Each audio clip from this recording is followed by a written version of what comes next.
আসসালামু আলাইকুম সাথী ও বন্ধুগণ। আমার বিগত 17 বছর আমরা অনেক নির্যাতনের শিকার হয়েছি।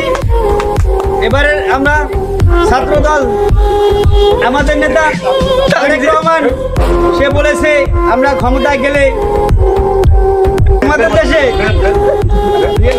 চাঁদাবাজ রাখবো না, দুর্নীতি মুক্ত সমাজ গঠন করবো।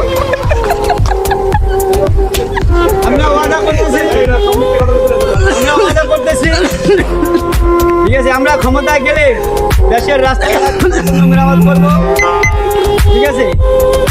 সহযোগিতা করবে আশা করি। দেশের মানুষ বিগত 17 বছর যে নির্বাচিত হয়েছে,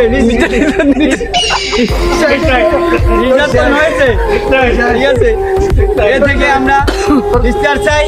আশা করি, ঠিক আছে, সবাই আমাদের সাপোর্ট করবেন এবং ভোট দিয়ে জয়যুক্ত করবেন। বাংলাদেশ জিন্দাবাদ, জাতীয়তাবাদী জিন্দাবাদ। আসসালামু আলাইকুম। ঠিক আছে।